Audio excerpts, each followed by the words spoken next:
Hey guys, so welcome to the Q&A. I hope the sound quality is alright and everything like that. Just using my webcam on my new iMac, so I'm not too sure about how sort of fluid the video feedback will be or my actual voice. So bear with me, but it should be a lot better quality than our previous video because I recorded that on some some ancient laptop. So this is a more modern edition of the Q&A.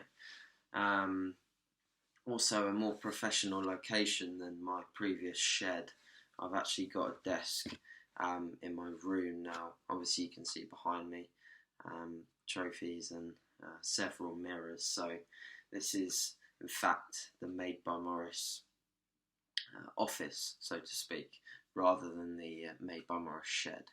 So happy days. Don't want to make this too long because obviously I want people to view it and watch it to the end. So I'm going to start cracking on with these questions and try and run through as many as I can. So we are starting with the people who ask me questions on Instagram. Obviously, thank you very much for spending the time to comment and to ask me a question. So the first question is from Lauren, Lauren Fitness. And she asked, how did you get into weight training?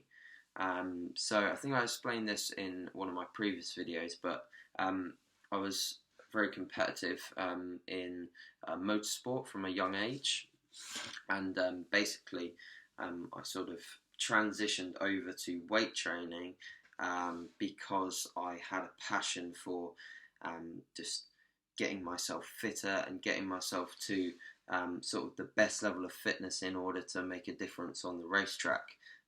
So I took that and I sort of took that passion and instead of running miles on a treadmill, I started to lift weights and to lift weights within the 8 to 12 rep range, and that promoted some growth, some slight gains, and I was actually sort of weight training slowly whilst I was still racing karts, but then I realised that I really sort of wanted to make a big transition into lifting weights more often, because I was finding that I was thinking more about weight training than I was thinking about the motorsport and the racing, which was costing me and my family a lot of money.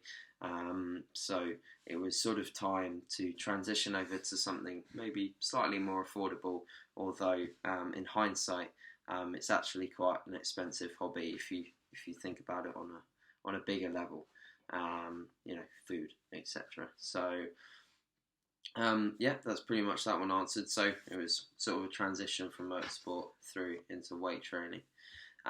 Jacob, my good friend Jacob from Instagram, asks, best tip for contest prep and choosing your show / category. So I'd recommend Jacob I'd recommend Jacob to go and watch shows. So look around, have a good look around on the internet and see sort of what federations are in the UK. I know you're a natural guy, Jacob, so look at the drug tested federations and go from there, and then pick a few next year that you can go and see. I'd highly recommend that you go and watch a few BNBF shows. I really rate the BNBF as a federation, very well professionally run. I also really rate the MPA. So definitely go and have a look at those two federations, and sort of get a feel for how the show is run. The MPA and the BNBF do differ, so just get a feel for how things are run, and have a look at which one you like, which one you feel you fit in best. And then go from there. Obviously, with choosing your category, you're pretty limited. At your age, I know you're 19, so at your age, you're pretty limited to obviously competing in a team category. And with the BNBF and MPA, you'd be limited to competing in bodybuilding. So you would be in trunks, Jacob. So you'd have to start training legs. No, I'm joking. But yeah, like you'd be limited to bodybuilding with those two federations. You could look a little bit further and see if physique is an option for you, but I think you'd probably have to go down the UK BFF route, which is obviously going to lead you to maybe competing against people who are assisted, which is not an issue. I mean, you can do very well as a natural and a drug tested in a non-drug tested show. So there's no reason as to why you can't do that, but it's just probably more optimal for you to look for a drug tested show. It'll just credit yourself a little bit more, in my opinion, just competing as a drug-free athlete in a drug-free federation. That's my personal view on it, though. Okay, so next question from Jonah, my friend Jonah. So, what are the misconceptions of dieting for a show? Is it as hard as people think, especially when doing it for the first time? General misconceptions are people think, it's sort of, I think most people have a different view on sort of contest level conditioning or shredded conditioning. People think that, maybe the top 2 abs showing is like shredded, but in reality you've got to dig quite deep in order to get lines on your glutes, or sort of things like that really sort of lay you apart from the rest in terms of contest level conditioning. So I think some people that are very deeply involved already in the fitness industry, like yourself, Jonah, will have an idea that it will be difficult.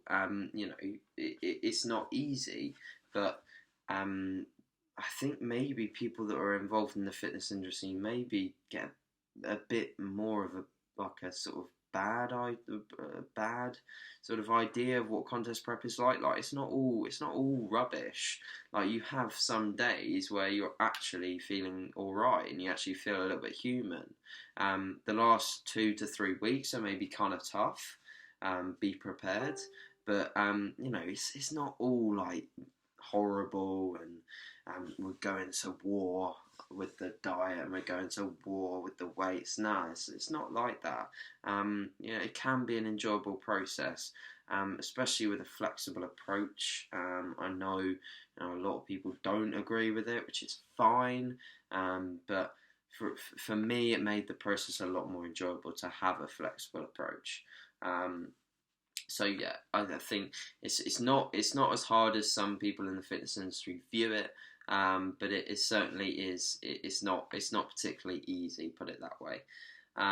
Okay, so moving on. Someone just commented, "Great progress." Thanks. Okay, so next one is from Commando Bourneville. On a lean bulk for a female. What fat and protein intake do you recommend, or how should they work it out? Okay, so for a lean bulk for a female, what fat and protein intake do you recommend? Okay, well, you'd have to sort of take a look at what your body weight is currently. You'd have to take a look at what you're coming from. So are you starting a lean bulk from a fat loss phase? What were your macros in a fat loss phase? Okay, so look at your macros in your currently, look at where your body weight is at. If you're maintaining your body weight on those macros, then I'd maybe look to start taking your fat upwards. Your protein intake, if you've come from a fat loss phase, you might want to just reduce it a little bit, because I'm imagining if you've come from a fat loss phase, then you might have run or been on a slightly higher protein intake throughout that fat loss phase to preserve muscle. You can then drop it down a little bit into your gaining phase, because you'll be in a surplus anyway, so you don't really need those extra calories from protein. You can probably start to look to take them from carbs and fat. So that would be my advice. Find a level of protein, probably around between 1 gram and 1.5 grams per pound. That's probably where you want to sit protein, and I'd just leave it there. Whereas with fat, you probably want to look to keep bringing it up till it reaches a happy level. I wouldn't. I mean, unless your carbs get to a point where you're sort of uncomfortable with consuming that amount to start gaining, then I'd probably take fat between anywhere in the range of 80, maybe a maximum of 90 sort of to 100 grams. But I wouldn't really see a female on that high calories. It depends on your body weight and depends how often you're training, to be honest. And it also depends on sort of your TDE, so your total daily expenditure. So whether you have like a really sort of busy job, you're on your feet all the time or something like that. So it depends on a lot of things, and it'd be something that you'd have to either work together towards with a coach, or you'd maybe have to just sit down and watch some YouTube videos, watch some of my stuff, watch some of the other guys' stuff, and work out what will work for you. But play around with things.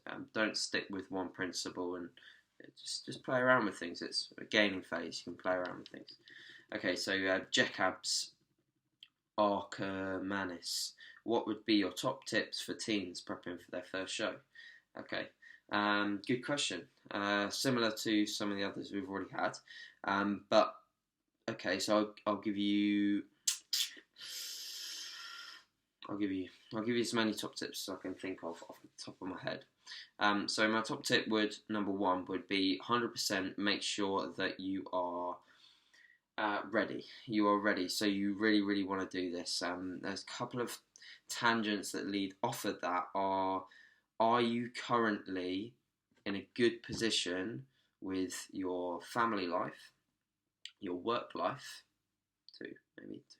family life, work life, relationships? Okay, so are those three intact? If they're not, you maybe need to look towards sorting those three first, because what do those three matter? Okay, when you get into a fat loss phase, these three will, regardless of how optimal it is, regardless of how well you react to it, these three, family, work, relationships, they will take a hit. People will feel the shockwave of your diet, regardless of how well and how optimal you are throughout it. So make sure that those are really solid. It's something I didn't do this year. I'm going to be honest here. Something I didn't do this year. I started my prep. Good position. In fact, my family life's been brilliant all the time. Not a good position work-wise, and not a good position relationships-wise. So throughout the first sort of half of my prep, I actually had a really tough time. And the fact that I was in prep made the work and the relationship aspect even worse. Like it highlighted it, and it made me think about it a lot more, because you tend to get sort of slightly attached to things during prep, and it was something that really, really affected me. So definitely make sure you are in the right place with those three things. Secondly, I definitely look to get a coach. By no means am I selling my own services in this video. What I am saying is that I worked with a coach for my first prep. I worked with my good friend Nick, who I now work alongside at the Performance Project, and he was extremely, extremely helpful in terms of increasing my knowledge so that I could do it in the future. I wouldn't be in the position now if I didn't have him, emotional. If I didn't have his guidance in the first prep, the first time, I wouldn't have a clue how to do my own prep if I didn't have him in the first place. And obviously some of it came from bit practical knowledge, and also a lot of reading books, and watching YouTube videos.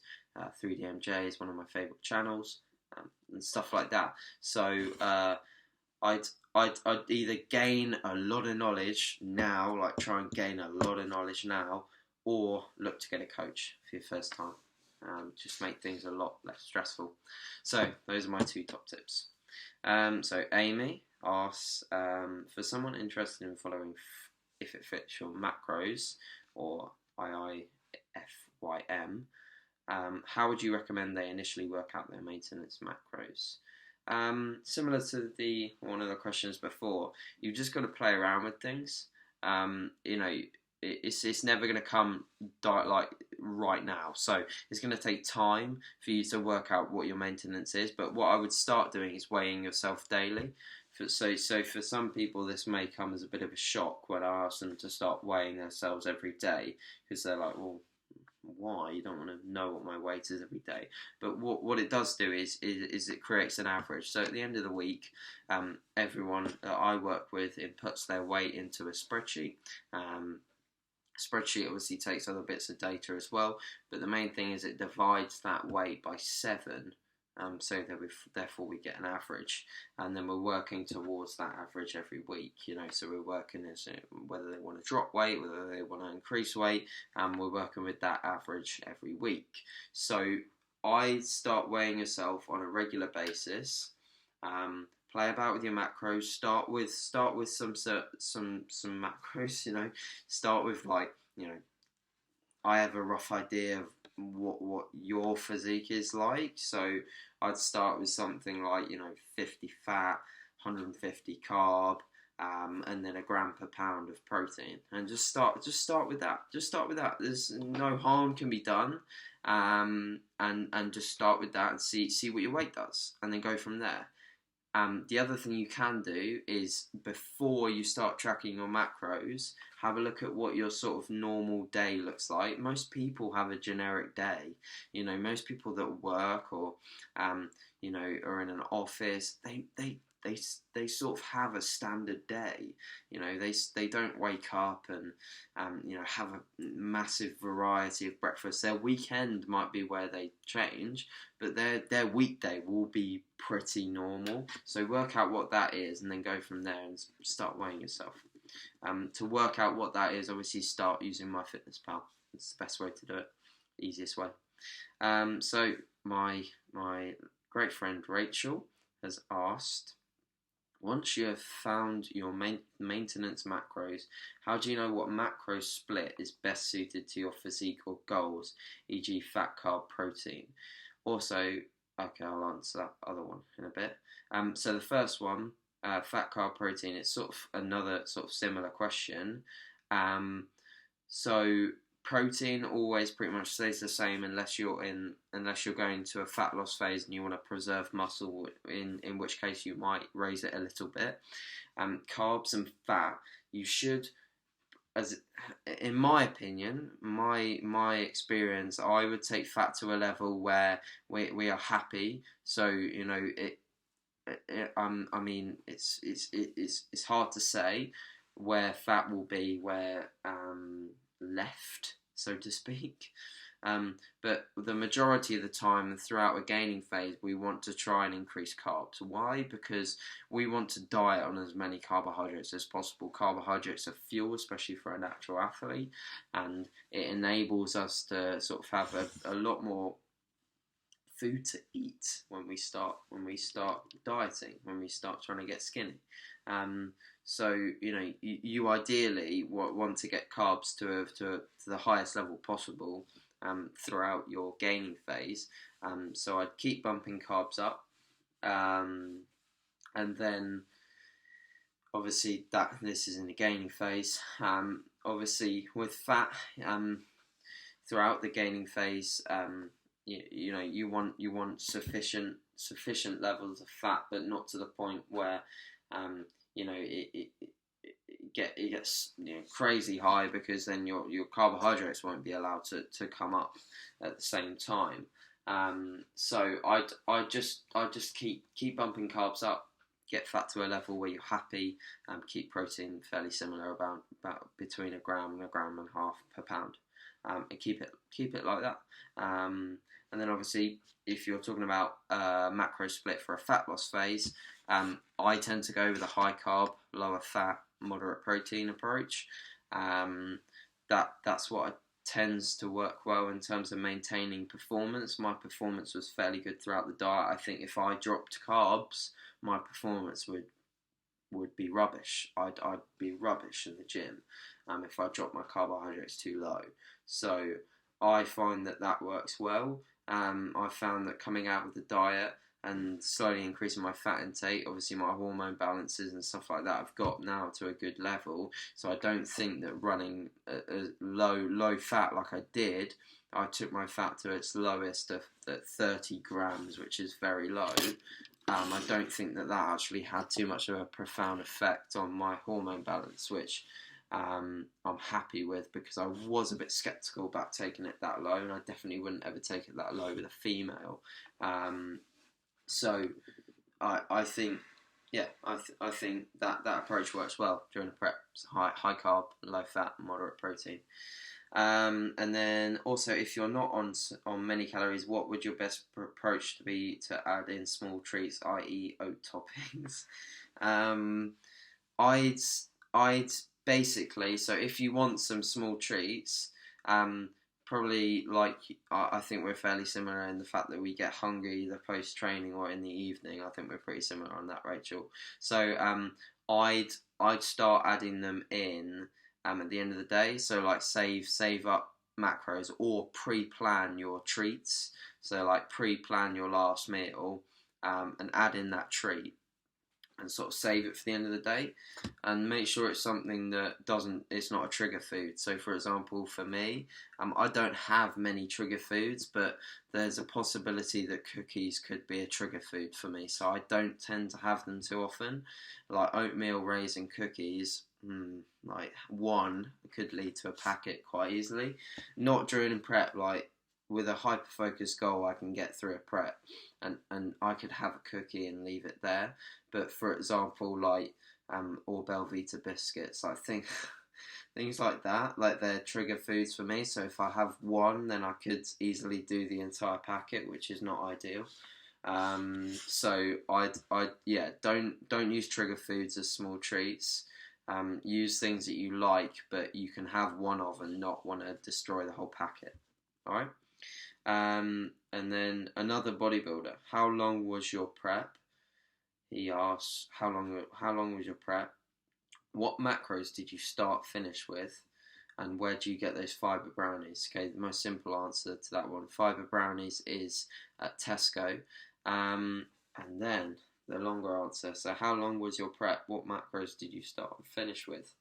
Okay, so my prep in total was 41 weeks. And that was with all the shows, and that was with starting fairly early. I started about 28 weeks out from the BNBF Midlands, which was my first show, and then I did subsequent shows following that. So it's quite long. I started with, I believe, roughly, I can tell you, I've got my book, my logbook. I've also got it on a spreadsheet, but we may as well start with the book. Alright, so let's flick back to when I started. So it was around about February time. We started preparations, and I was about 165 pounds, and my macros were, okay, so we started with 400 calories of cardio, and we started on 80 grams of fat, 450 carb, and 210 protein. So protein was actually quite high at that point. And the lowest they ever got was just before, I believe, just before the MPA. Yeah, just before the MPA. The lowest day I ever had was 180 carb, 30 fat, and 140 protein. So protein came down very fast to about 1 gram per pound, because I was just trying to dig too deep, like pull off like as much food as possible, but it didn't work. I didn't need to go that low. In hindsight is a great thing. But yeah, in hindsight, didn't need to go that low.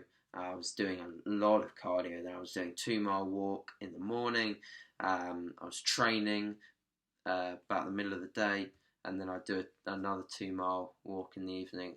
In all honesty, I didn't like that period of prep. I could never be an IFBB pro and sit at home and be a bodybuilder all day, because it was really affecting my work-life balance. I was actually not performing well at my job, both online and in the studio, personal training, and that was really getting me down. I was feeling quite upset about that.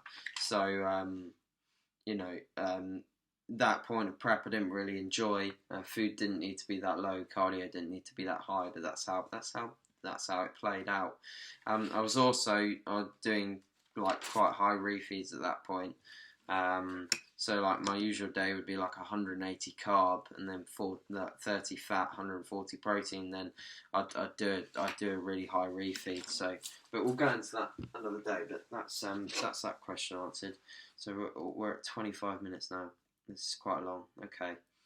I'm going to try and wrap through these Facebook questions before we've got 4 minutes before 30 minutes. I don't want to make it any longer than 30 minutes. People will stop watching it, but I hope people will watch it. I hope I'm engaging enough for people to watch me for a long period of time. Okay, let's try and find these Facebook ones. Hold on. Sorry guys. Oh no.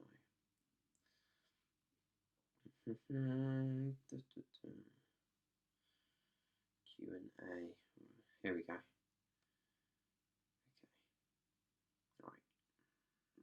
Comments. Okay, so Andy asks, AJ, bodybuilders have a rap of getting in great shape with the chicken and broccoli diet. Why do you advocate flexible dieting?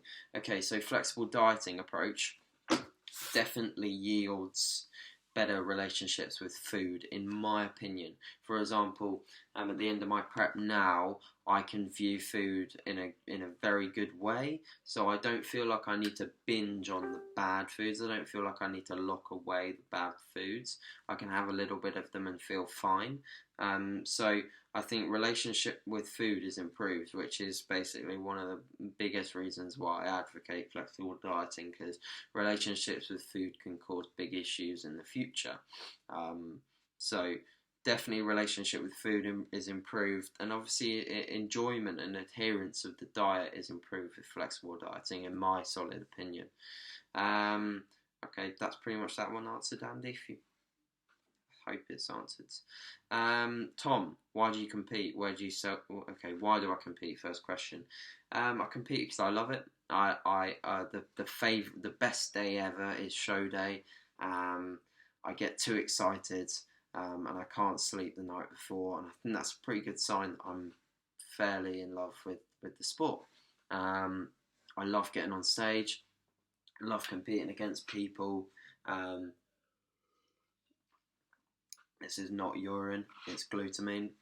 I love competing against people, and I love the whole sort of camaraderie of the backstage and seeing different competitors and watching the show, and I love it, and I'm going to miss it obviously throughout this improvement phase, and I'm sure that you're missing it too as well, Tom. Okay, so moving on, where do I see myself in 5 years' time? Business. Okay, so I see Made by Morris being very successful, hopefully, transitioning mostly into preparing physique clients, hopefully in the future. That's something I'd really like to do. Not to say that I don't enjoy working with general population clients, I do, but I really get my kick from the physique athletes and the guys wanting to step on stage and get into that super shredded conditioning. That's what I really, really enjoy doing, and what I see myself doing in the future. Alongside that, I really see myself becoming a great trainer and a great PT within the performance project. They're a team of individuals that I hope I'm a part of for a long time, and we're going for, we're doing big things and we're going to big places, and the potential that this team has is something that really, really excites me and something that I really want to get stuck in with. So I also see that as being a big part of my life. Life, that's a bit of a deep one, Tom. Life. Where do I see myself in 5 years' time with life? I'm not sure. Probably, hopefully, moved out by that point. I'd like to have my own flat. Where it will be, I don't know. Probably within this area for now. I'd like to travel. I'd like to go to America in over the next 5 years for sure, and do a bit of traveling. I'm not sure for how long. Probably a few months in terms of a time period. I'd love to do that. Obviously, train out there and eat and enjoy life and do things like that. Competing wise, I see myself taking probably 2 years off and coming back at the top end of the junior category with some solid goals in terms of what shows I'd like to compete in and what shows I'd like to do very well in. I think learning from this year, I'll probably have a smaller bracket of target shows, or maybe not even have a target show and just get lean, and then compete in shows that fall within that lean barrier, which is sort of what I recommend for people to do. Just don't put a due date on things. Just chill out and get lean, and then when you're ready, step on stage. So that's pretty much that one answered. Vicky, very good friend Vicky, asks, I've been stuck on a 95 kilo deadlift for 5 weeks, and no matter what I try, I can't get it up to 100 kilos. Any suggestions on how to improve my lift? Okay, Vicky, I'd probably like to see your form on a deadlift. So you got me on WhatsApp and everything like that. So just take your phone or get someone to record it from the side, and then I just see how you're moving the weight, and then we can go from there. And it will probably be sort of fixing a few things with your form that will make it feel a lot easier. Mainly bracing. Are you wearing a belt? Have you got a belt? What's your belt like? How often are you deadlifting? What's your frequency like in terms of the deadlift? Are you doing deadlift variations? Are you doing rack pulls? Things like that we can all look to add in or take away. Are you deadlifting first in your session? Are you deadlifting after a leg day? Are you deadlifting completely fresh? All these things we can look at and we can make alterations, and that 100 kilo deadlift will come like at, that wasn't a good click, like that. Okay, number 2, alcohol has its own calorie content of 7 calories per gram. However, macro-wise, it's difficult to gauge. What's the best way to incorporate a glass of wine with my daily allowance? Okay, that's a difficult question to ask me because I don't drink, but I have clients that drink. Fitting in a sort of a glass of wine, that's fine. I'd use my fitness power and just get the macros for the whole bottle, and then don't drink the whole bottle. Get the macros for the whole bottle and then divide it by the amount that you have. That's pretty simple. I think that's probably the best way to go about it, although I'm not the best person to ask. Scott, so I believe Vicky's partner, I need to improve my chest, but seem to be stuck in a rut with chest press. Can you give me some variations or other exercises to improve chest size and strength? Okay, Scott, so the question is, are you struggling with the entire chest development? Are you struggling with upper chest development or sort of lower chest development? By chest press, do we mean bench press? Do we mean dumbbell bench press? Do we mean incline chest press? So I need a little bit more clearance on what the question is. But I think most of my chest development, or lack of, has come from incline dumbbell pressing. It's a movement that I really like. Okay, so what have I just said? It's a movement that I really like. So find a movement that you really like. If you're stuck in a rut with chest press, don't do it. Don't do a chest press. Do a decline barbell press if that's something that excites you. Do a floor press if that's something that excites you. Do cable fly. Forget what's optimal. Get in something you enjoy. And if you enjoy it, happy days. You'll probably progress in it. You probably want to go to the gym and do it more often. Frequency will go up. Volume will go up. Your chest will get massive. That's pretty much that one answered. I believe I shared the post on my page, but I can't seem to find it. Hold on, let me have a look.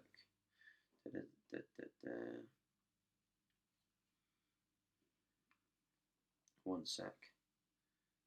If I can't find it, then we'll leave it there because we've pretty much done well, if I'm honest.